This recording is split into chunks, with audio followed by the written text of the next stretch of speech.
পাহেলগাঁওতে যে ঘটনা ঘটছে, কেন মোদী সরকার তো বলেছিল যে ৩৭০ ধারা তুলে নেওয়ার পর পর্যটকরা সেফ থাকবে, তারপরেও এই ঘটনা কেন? দেখুন, আমি বলতে এই ঘটনার কোনো নিন্দা করার ভাষা আমার কাছে নেই। যে ঘটনা ঘটেছে এটা সকলের, আমরা যারা মানুষ হিসেবে মানব জাতির কলঙ্ক। আমি বিশ্বাস করি যে এর একটা সুষ্ঠু সমাধান হওয়া প্রয়োজন। হিন্দুদেরই কেন টার্গেট করা হচ্ছে?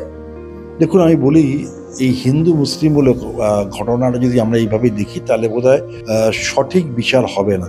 এই যখন হিন্দু পর্যটক বলে যাদের বলা হচ্ছে যে মারতে আসা হলো, প্রথম যে আটকাবার চেষ্টা করেছিলেন যেটা মুসলিম ঘোড়াওয়ালা, তাহলে কিন্তু সন্ত্রাসবাদীরা সেই মুসলিম ঘোড়াওয়ালাকে মুসলিম বলে ছেড়ে দেয়নি। তাই সন্ত্রাসবাদীদের কাছে ছলনার দরকার হয়, ধর্মটা নয়।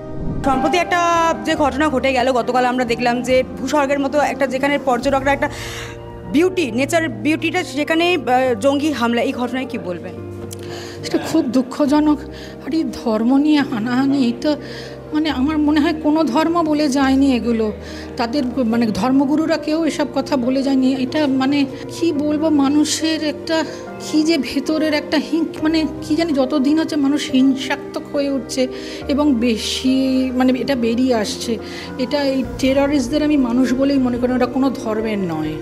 ধর্ম কখনো আমাদের শেখায়নি আর একজনকে মেরে ফেলার জন্য। পাহেলগাঁও তো যেটা হলো, এই ঘটনায় কি বলবেন? দেখুন, যদি বলতে যাই লোকে আবার আমায় নানা রকম কথা বলবেন, কিন্তু সেখানেও তো সেই পুরুষেরই মৃত্যু মিছিল, সঙ্গে বহু নারী এবং শিশু স্বজনহারা হলেন। দুঃখ লাগে যে এটা নিয়ে আমরা রাজনীতি করতে বসছি, এর থেকে দুঃখের আর লজ্জার আর কিছু নেই।